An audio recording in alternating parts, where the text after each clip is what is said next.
administration and then putting the government on autopilot and pretending that that's a deal. That's you know, I mean, that's my problem with it. I would love for them to get at a point where we could reduce spending and put us on a sustainable budget and then allow that to go on autopilot. That's what I would love. But I mean, the thing that we keep forgetting is that if you zoom out and you take this 30,000 foot view of what actually got us here and what this deal actually is, the sequester cuts, which aren't actually real cuts, we were still on track to spend more next year than we were this year. They were actually just reductions in projected spending increases. So we were going to spend more, but just not as much as we thought we were going to spend more next year. That was the sequester. That was the backup plan to the backup plan, right? That was the compromise to the compromise when we failed to find a compromise. I mean, so even that was just a parody of how budgeting and bargains work in DC. We gave up that for what? Projected savings over 10 years? I mean, how can the GOP credibly promise projected savings over 10 years as that exact moment they are breaking their promise of the projected savings over years with the sequester cuts? You know, it's so comical. Can everyone just agree that Paul Ryan sucks? He's really disappointing. Like, he's breaking my heart. He's breaking my heart, and I mean, well, John Boehner, I mean, he didn't have my heart to begin with, but you know, Paul Ryan's a disappointment right now. Yeah. Yeah. I mean don't let the blue eyes fool you.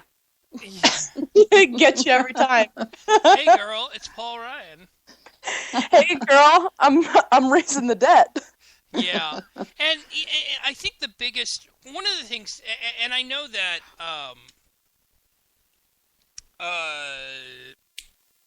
America for Tax Reform dude, Grover Norquist, he praised it, but then he also said, one of the things I'm worried about is the fact that it basically says, okay, we'll do spending increases today for spending cuts tomorrow. Yeah. Didn't we learn this lesson during the 80s? We've learned it for decades, and that's he did. He called Paul Ryan a hero in a Newsmax interview. Yeah. And we've learned this time and time and time again, and for such a staunch advocate for tax cuts and tax reform, I'm surprised he would be okay with all of the fees in this budget plan. Okay, let's be honest. Fees, they're just tax increases. Right. Be honest here. They are tax increases. Right. Yes. So the federal government is going to charge you for a good or service. I don't care if you call it bananas. Like, it's a tax increase. Yeah. You can call it whatever you want, but it's still a tax increase. I mean, and that's the whole thing that I think that I'm most offended by, is just how disingenuous some people in the GOP are being about this deal. I would have just preferred the honesty of, this is a crappy deal, and we're making it for the sake of political expediency. Our leadership is scared of getting blamed for another shutdown, and so we're taking this crummy deal and kicking the can down the road. If you can just be straight with me about that, I'm not going to be happy about it, but I'm not going to be as offended as you standing up there saying, I'm not concerned what conservative groups are doing, and I don't care about their membership either, even if it is in the millions, and we're going to call this a great conservative deal, and it's a great deal for the GOP, and it's a great deal for you. Well, no, it's not. Yeah. And do you really think the American people are that stupid? Yeah. Do you want my honest answer? Yeah. The engaged American public who are watching this and have been following this battle since 2011, when we were disappointed with the sequester. Well, but they're not the majority. A couple of people they're not the majority, but they are the people that are going to go door to door for people in 2014. Yeah. And for you to just totally dismiss them is just a real disappointment. Well, a real disappointment for them, because they've been working pretty hard. Yeah, Fishy in the chat said that both Norquist and Paul Ryan let her down. And, it's funny. Everybody liked to make a big deal about, the Ryan budget. It's all Ayn Rand stuff. But in reality, no, it wasn't. It was like the opposite of that. Yeah. It was the opposite of that because Ayn Rand would have voted for someone whose motto was stand up, not next time. Yeah. I would point out, and Dr. Venkman is correct, this also screws over our current, former, and eventually future military. And that's worth noting as well. Yeah, because it is a 1% drop in their pensions. Which is a big deal, because they don't get a lot to begin with. Oh, but don't worry, because they cut the contractors, they capped the contractor salaries to like just a hair over $400K a year. So don't you worry. The contractors are all set, but they cut the pensions. Oh, you mean the contractors that's probably rife with crony capitalism and, Here's the thing, though. Obama has been systematically cutting military personnel the entire time he's been in office. Where's the justification for having to cut anything from military salaries? The war in Afghanistan's over. We're keeping troops there. We're just, I'm not gonna. We're not allowed to outrage, so I'm gonna be cool. No. You can outrage about certain things. That's something you can outrage about. And something, Fishy, you are correct. It probably is closer to cronyism and corporatism than crony capitalism. You are probably you probably are actually. No, I take it back. You taint capitalism when you do that. Quote from Fishy in the chat room. Yeah, you're absolutely right, Fishy. I bow to your superior wisdom. The beauty of capitalism is that it's a self-sufficient system, and it weeds out that which fails on its own. It's sort of self-cleansing, I guess, is the way to put it. Creative destruction. Absolutely. Unfortunately, the government is not a capitalist system. It is I don't know what the hell to call it at this point. It's a hierarchy of hellacious mess, and it doesn't have we're a capitalist. Well, right, where a business would take budgeted money allotments, and if they had money left over, a business would save that or divert it around to something else because it makes sense. The government says, "Oh, we have $1 million left over in this budget. Quick, somebody buy a whole bunch of pizza and donuts, and let's party. We got to spend it all, because if we don't, next year they're going to cut our budget by this month because they'll see it as a surplus." And it's like, okay, that's where we're going wrong.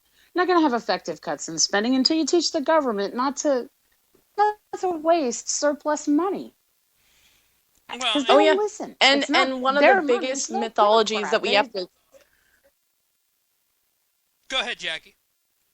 Oh no, I was just going to say, and you're absolutely right, and that's part of the mythology that we have to start squashing in the next year, is that all of these quote-unquote marketplace solutions that the Obama administration is coming up with, classic example of these healthcare exchanges, they are fake artificial marketplaces. They're like Splenda. Like, they look like sugar, they taste like sugar, but they're secretly rotting the human body from the inside out. They're and like that is exactly what all of these fake marketplaces are. So they can say, well, look at how much damage this has caused, right? This fake one that we're trying to micromanage from the top down. Yeah. That's why capitalism doesn't work. And we need to be vigilant about correcting that mythology and saying, well, that's not a true free marketplace. That is a government manufactured fake artificial marketplace. It's not real. Yeah, and these marketplaces are the whitewater of health insurance. That's what they are. Yeah. They're the whitewater. I'm getting ready for Hillary. I'm ready for her. Yeah, I'm ready. Bring it. Sean Venkman, do you have room on your Central Texas ranch? I just need, I just need, a couple 100 feet. That's all. A couple 100 feet. Exactly. I just need a couple 100 feet. That's all. What's upsetting me about all of this, though, is there is so much stuff here that the GOP should just be beating the crap out of the Democrats on. I mean, starting right now. Don't wait till 2015. Don't wait till halfway through 2016. They should be hammering the crap out of it. I would make Hillary scared to even bother trying to run, but they won't do it. They won't do it. I don't think they care. Mm-mm. As long as they get reelected.